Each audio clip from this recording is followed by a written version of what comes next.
Madame, Monsieur, bonsoir et bienvenue dans l'actualité de ce mardi. Depuis ce matin, il est impossible de faire des transactions dans les agences Mobile Money. Les responsables sont entrés en grève pour une durée de 72 heures. Le motif en début de journal. Au Kenya, le duel tant attendu entre William Ruto, le vice-président sortant, et Raila Odinga, un vétéran de la vie politique kenyane, connaîtra son dénouement. 22 millions d'électeurs étaient aux urnes ce mardi pour élire le nouveau président. Voilà pour le programme. D'autres communautés vivant en Côte d'Ivoire se sont aussi associées à la célébration de l'an 62 de l'indépendance. C'est le cas notamment des Nigérians, une communauté qui a tenu à dire sa gratitude à la terre d'hospitalité qu'est la Côte d'Ivoire. Joël Gossé. La Côte d'Ivoire a 62 ans et la communauté nigériane de Côte d'Ivoire n'a pas voulu rester en marge de cette célébration. Nous avons l'honneur encore d'organiser une seconde fois l'indépendance de la Côte d'Ivoire au nom de la communauté nigérienne et des ressortissants nigériens résidant sur le territoire ivoirien. Notre pays d'accueil nous a permis aujourd'hui vraiment de s'épanouir, c'est-à-dire d'avoir tout ce que nous voulons aujourd'hui en Côte d'Ivoire. Nous disons encore merci au président de la République pour la possibilité de permettre aujourd'hui aux ressortissants de la CEDEAO et surtout du Nigeria vraiment d'être à l'aise parce que la Côte d'Ivoire est devenue notre pays. Selon le président de la diaspora nigériane en Côte d'Ivoire, leur pays d'accueil mérite cette cérémonie de gratitude et de reconnaissance. Nous avons presque tout gagné. Nous avons gagné la paix, nous avons gagné les ressources financières comme M. doit et nos ressources sont à l'aise. Nous ne sommes pas victimes d'aucune injustice sur la terre ivoirienne. C'est-à-dire que la Côte d'Ivoire, c'est une terre d'accueil qui accueille tous les ressortissants de la CEDEAO dans le nom. Donc pourquoi pas célébrer l'indépendance avec nos pays de hôtes. Un prétexte pour récompenser les meilleurs élèves de la communauté. Nous sommes très heureuses d'être honorées par la communauté nigérienne au jour de l'indépendance de la Côte d'Ivoire qui a ses 62 ans. La communauté nigérienne de Côte d'Ivoire est officiellement reconnue par les autorités ivoiriennes depuis le 1er juin 2021. La CNCI a pour objectif de promouvoir l'union entre tous les Nigérians vivant sur le territoire ivoirien, d'apporter aide et assistance à tous les ressortissants nigérians. Vous aussi en avez été confrontés sans doute toute la journée de ce mardi. Les agences Mobile Money sont fermées. Impossible de faire des transactions. Leurs propriétaires sont entrés en grève. Ils revendiquent entre autres l'augmentation des commissions sur les différentes transactions. Mais la grève est censée prendre fin dans 72 heures s'ils obtiennent gain de cause. Georgette Ido, Fofana. Tous vêtus de noir avec des brassards de sécurité sur le bras. Ces propriétaires des agences Mobile Money observent un arrêt de travail de 72 heures depuis ce matin. Ils sont mécontents.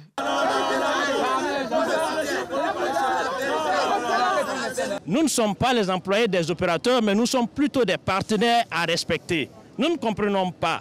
Sans aucune forme de procédure, certains de nos camarades sont victimes de suspension et de résiliation de leur puce PDV. C'est-à-dire de façon abusive. Nous avons assisté depuis le 1er avril aux diminutions progressives de nos commissions. Alors, nous avons essayé d'interpeller les autorités au plus haut niveau pour qu'ils se penchent sur la question.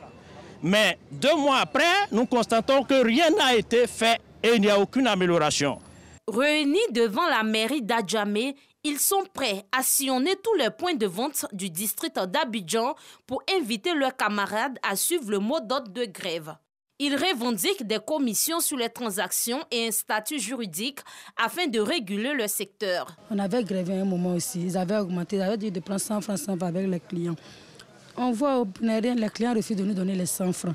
On dit, mais pourquoi vous refusez? Ils disent que les gens de UFD vont payer les 100 francs. Qui est la personne qui encaisse les 100 francs? Ils n'ont qu'à les appeler. Avec son entente de travail encore, ils ont diminué encore.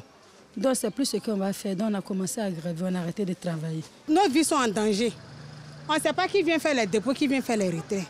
Le mois passé, ils ont tué l'un de nos collègues à Tekoubé. C'est même affaire. Maintenant, nos commissions sont misérables. C'est de ça qu'on vit. On paye les impôts, on paye les gérants. Nous-mêmes, on va payer le courant, on paye le loyer. On n'a rien. On travaille pour quoi? On ne peut pas prendre notre argent pour mettre dans quelque chose, puis ne rien avoir comme de retour. Tout le monde est unanime. Hein. Vous constatez que déjà c'est fermé. Nous sommes venus trouver même que maison fermée. Donc apparemment, c'est juste pour sillonner et puis faire le point pour voir si vraiment le mot d'ordre est suivi. à 100% ou 90%. Plusieurs agences sont restées fermées toute la journée. Une situation qui n'est pas du goût des clients. Ouais, ce matin, ils sont allés faire un retard. J'arrive là-bas, bon, c'est fermé. Là, bon, ils n'ont pas demandé pourquoi c'est fermé. Bon, ils m'ont dit non, qu'il n'y a pas de retrait. J'ai dit ok, là, je me suis retourné. Le collectif des propriétaires de points de vente Mobile Money de Côte d'Ivoire revendique plus de 60 000 membres. Ils attendent poursuivre la grève si rien n'est fait. Ah oui, si rien n'est fait, nous, en tout cas, on plaint tous ceux qui ont de l'argent sur le Mobile Money. Bon courage à vous tous. La jeune chambre internationale Abidjan Emeraude a un nouveau président. Ibrahim Traoré a été investi samedi 6 août dernier à l'occasion d'un dîner gala. Le président du club service entend mettre l'accent sur la rigueur, l'abnégation au travail et l'honnêteté durant toute sa gestion. Le reportage d'Anissette Conan-Blessing. Ibrahim Traoré est le nouveau président de la jeune chambre internationale JCI, Abidjan Emeraude, pour la mandature 2023. Ce poste, il promet de l'assurer avec honneur et fidélité. Le projet pour la jeune chambre internationale Emeraude, c'est de montrer que les membres sont des citoyens actifs, sont de véritables citoyens actifs, par le signe qui est inspirant la citoyenneté. Et avec ce signe inspirant la citoyenneté, nous devons impacter durablement notre communauté en menant des actions à impact durable, tout en respectant, sinon contribuant aux objectifs de développement durable. Nous allons poursuivre notre projet de dématérialisation. En premier lieu, nous allons instaurer une assurance santé pour les membres et leurs familles. Nous allons mettre en place un projet écologique. Son investiture se fait à l'occasion du dîner gala de la convention locale de l'organisation. Une cérémonie qui marque la fin du mandat 2022 en cours. Oui, c'est un plaisir pour moi. Il était de devoir pour nous de pouvoir transmettre le flambeau à la nouvelle génération pour que ceux-là aussi puissent conduire le mandat à venir. Pour accomplir sa mission, le président nouvellement investi pourra compter sur les prières et le soutien de ses aînés. Je serai à ses côtés pour lui apporter mes conseils, pour travailler aussi avec l'équipe entrante pour que nous puissions ensemble atteindre les objectifs du mandat 2023. Notre présence ici se justifie justement par rapport à l'encadrement que nous apportons et le fait de les suivre depuis plusieurs décennies d'ailleurs dans les actions qu'ils mènent a fait que nous ne pouvons rester en marge de ce processus-là et nous sommes toujours présents afin de les suivre pour voir de façon constante comment demeure l'évolution des activités de la jeune chambre internationale. Le dîner gala de fin de mandat de la JCI, la jeune chambre internationale Abidjan Emeraude, est aussi l'occasion de célébrer les meilleurs membres de l'organisation. Un peu plus loin d'Abidjan, à Bangolo, dans la région du Guémon, les populations ont célébré dans la joie et la ferveur l'an 62 de l'indépendance du pays. Elles se sont réunies sur la place principale de la ville pour suivre les festivités. Le reportage d'Ève Boué. Bangolo, jour du 7 août 2022, la Côte d'Ivoire célèbre le 62e anniversaire de son indépendance. La ville est parée aux couleurs nationales. Les habitants convergent vers la rue principale, lieu de célébration. Le préfet du département, Chérif Brahima, fait son entrée. Hymne national, revue des troupes puis adresse de l'autorité préfectorale. L'administrateur civil, tout en reconnaissant la bonne marche du pays sous la houlette du président Alassane Ouattara, a exhorté ses concitoyens à être des acteurs de paix et de cohésion sociale pour relever les défis de développement. On note avec satisfaction une accalmie du climat social et une bonne cohabitation entre les différentes communautés. Merci à tous les acteurs et partenaires de la société civile qui rendent possible ce climat paisible. Je vous invite à travailler à son métier, car Bangolo souffre encore de l'image d'une ville réputée violente. Un défilé militaire et civil et des prestations artistiques ont mis fin à la cérémonie. La RTI et Move Africa ont formé durant 3 jours plusieurs jeunes au métier du digital. Une initiation de ces jeunes aux activités d'un secteur en plein essor. À la fin de la formation, les participants ont reçu ce vendredi leur diplôme. Le compte rendu de cette cérémonie avec Yacouba Koulibaly et Pargasso Rokone des Madongui. À l'issue de 3 jours d'initiation au métier du digital, le Fonds de soutien et de solidarité de la radio-télévision ivoirienne RTI, en collaboration avec une maison de téléphonie mobile de la place, a organisé la remise officielle des diplômes de participation aux jeunes auditeurs. Pour Vanga, présidente du Fonds de soutien et de solidarité de la RTI, un message est à retenir. Voyons la charge de travail de nos membres, parce que c'est la période des vacances où ils sont le plus sollicités. Nous avons voulu les aider comme ça en occupant sainement leurs enfants. Et nous avons voulu choisir le domaine qui leur convient le mieux, le digital. Cette édition a connu 50 participants. Et nous avons espéré qu'ils sauront en faire bon usage. Et les échos que nous sont parvenus nous font savoir que les enfants sont satisfaits.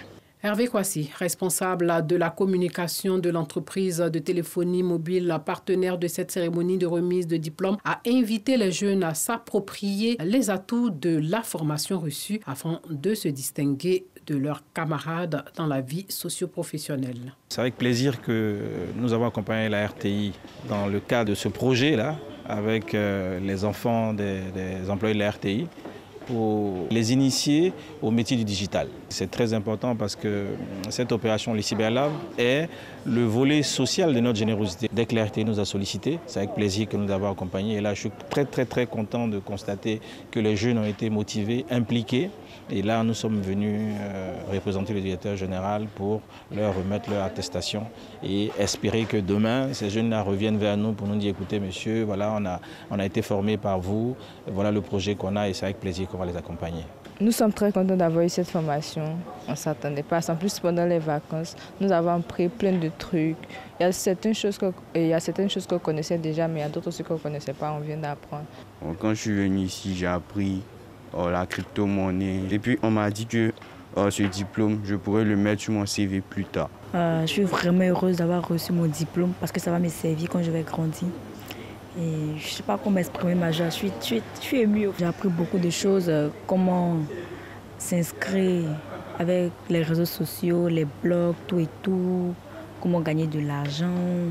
Bon, j'ai appris beaucoup. Il y a certaines choses que j'ignorais. Bon, j'ai appris beaucoup sur le blog, comment faire les vidéos. En tout cas, j'ai beaucoup appris, j'ai apprécié. Pour la circonstance, David Mobio, représentant le directeur général de la RTI, a salué et encouragé les initiateurs qui ont réussi à démystifier le fonctionnement du digital. Il en a profité pour inviter les jeunes à la culture de l'excellence. Les participants à cette formation sur le digital ont reçu des diplômes de participation. Le reportage de Yacouba Koulibaly était commenté par Ami Koulibaly. Dans le chapitre culture, le pasteur Patricia Avit a dédicacé le 6 août dernier son premier ouvrage. Le livre, intitulé « Pourquoi suis-je ici ?», traite des fondements existentiels de l'être humain. Mais il n'y a pas que ça. Elle a aussi présenté son dernier album dénommé « Ma raison ». Comprenez donc qu'en plus d'écrire, Patricia Avit chante également, et merveilleusement bien, comme nous le montre Clément Bocco. Le ciel te connaît, le ciel Avit Patricia en live à l'espace Latry Event. Celle qui, d'ordinaire, se produisait dans les salles de spectacle aux États-Unis où elle vit, est à Abidjan pour la dédicace de ses œuvres de l'esprit. Il s'agit de son 3e album dénommé « Ma raison » et de son premier livre « Pourquoi suis-je ici ?» Lorsque les difficultés de la vie frappent, on se pose cette question. Donc, de manière personnelle, je me suis posé cette question et tout le monde se pose cette question. Alors, le livre vient en réponse à cette question qui touche toute l'humanité. Pourquoi suis-je ici? Le CD est en support, ma raison, le motif de pourquoi nous faisons ce que nous faisons. Je veux dire à tous les chrétiens, nous sommes appelés à être des bénédictions. Nous devons arrêter de prier la prière « Seigneur, bénis-moi » et nous devons dire « Seigneur, fais de moi une bénédiction ». Parce que lorsque tu es une bénédiction, tu manifestes ta destinée et tu aides d'autres à aussi manifester leur destinée. Je les encourage à se procurer le livre qui est de 12 chapitres, qui nous donne les 2 raisons fondamentales de notre existence, qui nous parle des outils dont on a besoin afin de pouvoir réellement grandir et devenir cette bénédiction au monde que nous sommes appelés tous à être. Avit Patricia est cofondateur de l'église Renaissance Centre Chrétien. Le pasteur s'engage à travers cette dédicace à verser une partie des fonds recueillis à l'issue de la vente des ouvrages à financer la scolarisation de 100 enfants issus de couches défavorisées. Je pense que Dieu a parlé à son cœur et c'est la raison pour laquelle je bénis Dieu vraiment pour sa sensibilité au Saint-Esprit parce que beaucoup de personnes prêchent, mais très peu passent aux actes. Et je pense qu'elle a lié l'acte et la parole, c'est déjà plus que merveilleux. Plusieurs hommes de Dieu ont pris part à cette cérémonie de dédicace. Dans le chapitre religion, hier marquait la 10e journée du premier mois du calendrier islamique, une journée au cours de laquelle l'imam Hussein, petit-fils du prophète, a été assassiné. Les chiites du pays commémorent cette journée dénommée Ashura. Cette année, le Conseil supérieur Ahlul Bayt sensibilise les Ivoiriens autour du respect de l'autorité et des lois que nous nous sommes prescrits. Anicette Kono-Blessing. Elles sont venues de 20 communautés religieuses différentes pour cette journée sportive dénommée la Marche de l'Unité. Ce moment de retrouvailles est une occasion pour ces femmes de pratiquer des activités sportives. Je profite pour dire merci aux organisatrices et je dis que c'est simplement waouh. UFAE, c'est toujours, toujours prête. Cette randonnée pédestre est une initiative de la Fédération évangélique de Côte d'Ivoire, section femmes. Elles entendent donc promouvoir la communion et la cohésion entre les femmes des différentes communautés chrétiennes. Nous savons que l'unité, l'union est une force. Nous voulons que les femmes pratiquent des activités sportives. Nous nous rendons compte que les femmes sont malades, plusieurs femmes sont malades par manque d'activités sportives. Donc toutes ces maladies comme l'AVC, l'hypertension, les maladies cardiaques, ce sont des maladies que nous pouvons éviter en pratiquant le sport. Je suis ici en vie, c'est parce que Dieu a voulu que je sois en vie pour atteindre un objectif. Et l'objectif, c'est que je puisse recevoir Jésus. Parce qu'un jour, mon temps aussi va venir.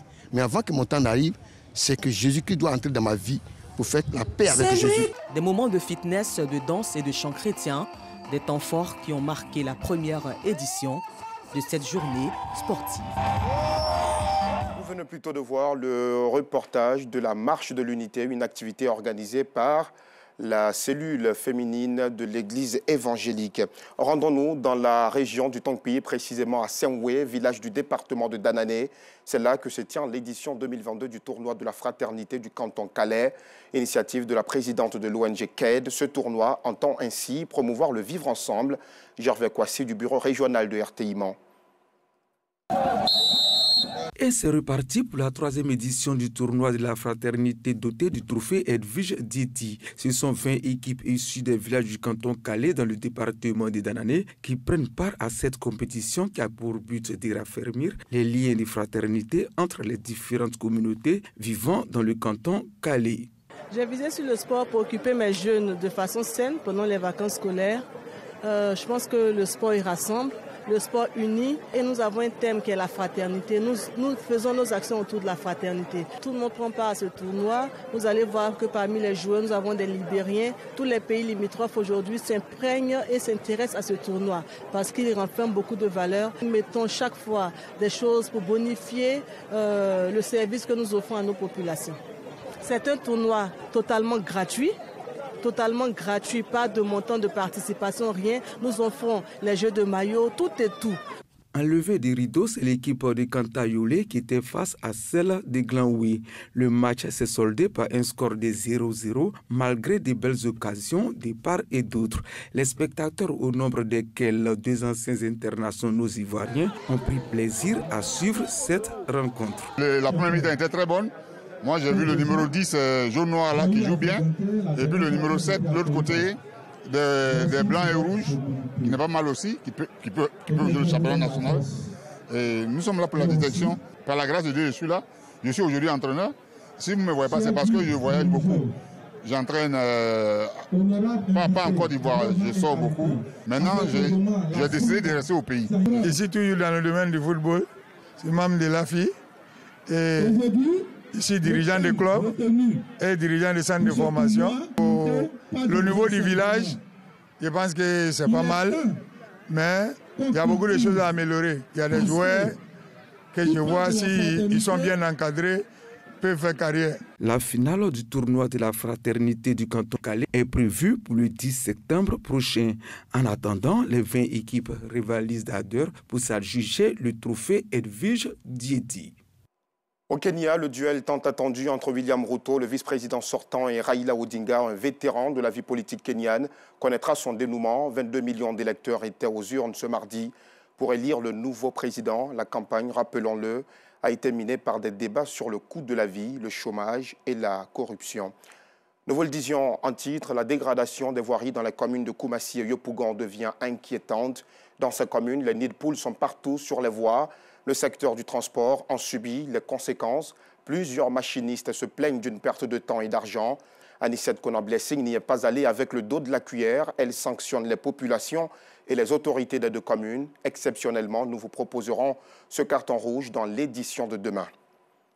C'est la fin de ce journal. Merci de nous avoir suivis à Béangowo et à Beka Zarabawan dans la ville de Bangolo, région du Guémon, dans l'ouest de notre si beau pays. Demain, retrouvez à 12h30 Anicette Konan et à 19h30 Maïssa Kogay. Quant à moi, on se dit très vite.